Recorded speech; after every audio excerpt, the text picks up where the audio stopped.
యువతకి మనం నైపుణ్యాలు అందిస్తే ప్రపంచమే అవకాశాలు ఇస్తుందని భావించి ఆనాడు పరిశ్రమలకు కావాల్సిన నైపుణ్యాలని యువతకు అందించడానికి స్కిల్ డెవలప్మెంట్ కార్పొరేషన్ ఏర్పాటు చేసి తద్వారా సిమెన్స్ వంటి అంతర్జాతీయ సంస్థల సహకారంతో రాష్ట్ర వ్యాప్తంగా ఉన్నటువంటి ఇంజనీరింగ్, డిగ్రీ, పాలిటెక్నిక్ విద్యార్థులందరికీ కూడా నైపుణ్య అభివృద్ధి చేసి వారందరికీ కూడా 2019 వచ్చేసరికి లక్షలాది రూపాయలు వచ్చే ఉద్యోగాలు ఇచ్చి ఆనాడు ఉన్నటువంటి యువత అందరికీ కూడా లక్షలాది మందికి నైపుణ్యాభివృద్ధి చేసినటువంటి ఘనత చంద్రబాబు నాయుడు గారిది.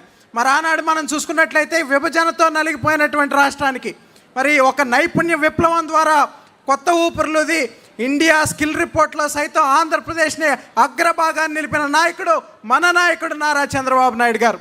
అదేవిధంగా 2019లో మనం చూస్తే ప్రతీకారేచ్ఛతో రగిలిపోయినటువంటి నాటి పాలనలో యువత పడినటువంటి ఇబ్బంది, నైపుణ్యాభివృద్ధి కేంద్రాలన్నీ కూడా నిర్వీర్యమైపోయాయి.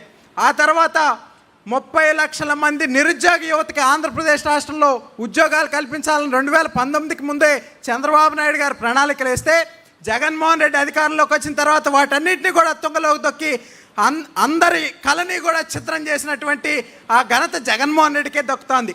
తన పాలనలో 2400 మంది యువత ఆత్మహత్యలు చేసుకున్నారు ఉద్యోగాలు లేకంటే. ఈ రాష్ట్రంలో అది కేవలం సంఖ్య కాదండి, 2400 మంది తల్లుల కడుపు కోత, 2400 కళ్ళకు జరిగిన అంత్యక్రియలని సందర్భంగా నేను తెలియజేస్తా ఉన్నా.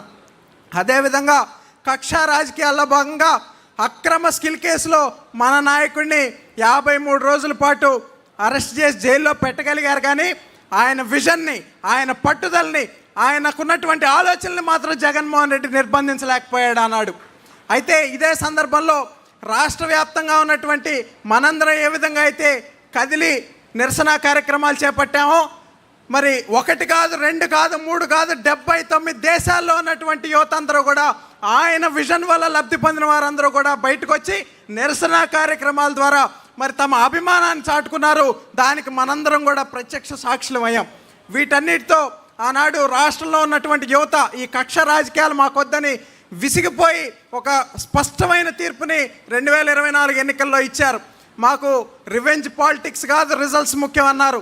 మాకు కేసులు కాదు, కెరీర్ కావాలనుకున్నారు. కాబట్టి 2024 ఎన్నికల్లో రాష్ట్ర రాజకీయాల్లో ఒక సువర్ణాధ్యాయానికి తెరదీస్తూ మన కూటమి ప్రభుత్వాన్ని అధికారంలోకి తేవడంలో యువత కీలక భూమిక పోషించింది. మరి ఆ సందర్భంలో అప్పటిదాకా ఉన్నటువంటి ప్రభుత్వాలన్నీ కూడా మరి కులాలు, ఓట్లు, సీట్లు లెక్క పెట్టుకుంటూ ఉంటే ఆనాడు మన రాష్ట్రంలో ఉన్నటువంటి కూటమి ప్రభుత్వం యువతకున్న టాలెంట్, స్కిల్ అండ్ పొటెన్షియల్ లెక్కబెట్టింది. అదే ముఖ్యమంత్రిగా చంద్రబాబు నాయుడు గారు తీసుకున్న మొట్టమొదటి నిర్ణయం స్కిల్ సెన్సెస్. ఈ స్కిల్ సెన్సెస్ ద్వారా తీసుకున్నటువంటి నిర్ణయాన్ని మరి నైపుణ్య గణన చేసి నైపుణ్య పోర్టల్ ద్వారా వీటన్నిటిని కూడా పరిశ్రమలకు అందించినటువంటి ఒక చక్కటి కార్యక్రమాన్ని తీసుకోవటం. అదేవిధంగా రాబోయే రోజుల్లో స్కిల్ యూనివర్సిటీ ద్వారా రాష్ట్రంలో ఉన్న యువత అందరికీ కూడా నైపుణ్యాభివృద్ధి చేసి మరి వాళ్ళందరూ కూడా జాబ్ సీకర్స్ కాదు, జాబ్ క్రియేటర్స్గా చేయాలనుకున్న లక్ష్యం మన నాయకుడు నారా చంద్రబాబు నాయుడు గారు. దాన్ని ఈ సందర్భంగా తెలియజేసుకుంటూ అదేవిధంగా మనం చూసుకున్నట్లయితే మరి ఈ స్కిల్ సెన్సెస్తో మొదలైనటువంటి ప్రయాణం స్కిల్ ఆంధ్రాగా మారాలి. ఈ స్కిల్ ఆంధ్ర గ్లోబల్ ఆంధ్రాగా ఎదగాలనేది మన యువ నాయకుడి సంకల్పం. ఈ సందర్భంగా మనం చూస్తే మరి ఉత్తరాంధ్రని డిజిటల్ గేట్వేగా తీసుకుని పరిశ్రమలన్నింటినీ కూడా తీసుకొచ్చు. ఉదాహరణకి గూగుల్ కానివ్వండి, టీసీఎస్ కానివ్వండి, కాగ్నిజెంట్ కానివ్వండి, డెలాయిట్ కానివ్వండి, ఇటువంటి సంస్థలన్నింటినీ కూడా ఉత్తరాంధ్రకు తీసుకొస్తూ మరి యువత చేతుల్లో సర్టిఫికెట్లు మాత్రమే కాదు, పే స్లిప్లు, శాలరీ స్లిప్లు కూడా ఉండాలని నమ్మినటువంటి నాయకుడు నారా లోకేష్ గారు. అదేవిధంగా అమరావతి ప్రాంతంలో క్వాంటమ్ వ్యాలీ కానివ్వండి, రాజధాని పునర్నిర్మాణ పనులతో ఇక్కడ చంద్రబాబు నాయుడు గారు అభివృద్ధి చేస్తూ ఉన్నారు. మరి గతంలో జగన్మోహన్ రెడ్డి రాయలసీమను ఒక ఫ్యాక్షన్ సీమగా, రాళ్లసీమగా చూపిస్తే మన నాయకుడు లోకేష్ గారు ఆ ప్రాంతానికి రాయల్ ఎన్ఫీల్డ్ని, డిఫెన్స్ యుద్ధ విమానాల తయారీ కేంద్రాన్ని తీసుకొచ్చి రాయలసీమ అంటే రాయల్ సీమ, రక్షణ సీమ అని చెప్పినటువంటి నాయకుడు మన నాయకుడు లోకేష్ గారు. అదేవిధంగా 10వ తరగతి ఫలితాలప్పుడు కూడా మనం చూసాం, తన తండ్రి ఫోటో వేసుకునే అవకాశం ఉన్నా, తన ఫోటోతో ప్రచారం చేసుకునే అధికారం ఉన్నా ఆ పేపర్ నిండా కూడా మట్టిలో మాణిక్యాలైన విద్యార్థుల చిరునవ్వులే ఉండాలనుకున్న లోకేష్ గారి మనస్తత్వానికి మరి ఆనాడు 5 పైసలు పని చేయకుండా 500 రూపాయల ప్రచారార్పాటం చేసుకున్న జగన్మోహన్ రెడ్డి మనస్తత్వానికి ఆనాడు ప్రత్యక్ష ఉదాహరణ చూసాం. ఈ సందర్భంగా చాలామంది మాట్లాడుతూ ఉన్నారు, చంద్రబాబు నాయుడు గారు వయసు గురించి మాట్లాడుతున్నారు. శాపనార్థాలు కూడా పెడతా ఉన్నాడు జగన్మోహన్ రెడ్డి.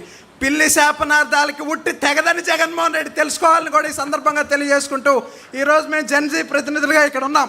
కానీ ఆలోచనలో చంద్రబాబు నాయుడు గారు జెన్జీ, మరి నాయకత్వ శైలిలో లోకేష్ గారు జెన్జీ అని కూడా ఈ సందర్భంగా తెలియజేసుకుంటూ, ఆఖరిగా నేను ఒక్క విషయం తెలియజేయదలుచుకున్నాను. చాలామంది నేడు రెడ్ బుక్ గురించి మాట్లాడుతూ మరి ధర్మాధర్మాల గురించి మాట్లాడే స్థాయికి వచ్చారు. అయితే కురుక్షేత్ర సమయంలో మరి కర్ణుడికి తన చావు దగ్గరికి వచ్చినప్పుడు ధర్మం గురించి మాట్లాడితే శ్రీకృష్ణుడు మాట చెప్తాడు.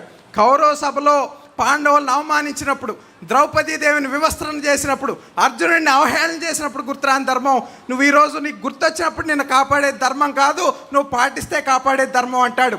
ఆంధ్రప్రదేశ్లో 151 మంది కౌరవ సభలో చంద్రబాబు నాయుడు గారిని బాధ పెట్టినప్పుడు గుర్తురాని ధర్మం, భువనమ్మను అవమానించినప్పుడు గుర్తురాని ధర్మం, లోకేష్ అన్నను అవహేళన చేసినప్పుడు గుర్తురాని ధర్మం నేడు గుర్తొచ్చిందంటే ఎవడి కర్మకి వాడే బాధ్యుడని ఆనాడు భగవంతుడైన శ్రీకృష్ణుడు చెప్పాడు.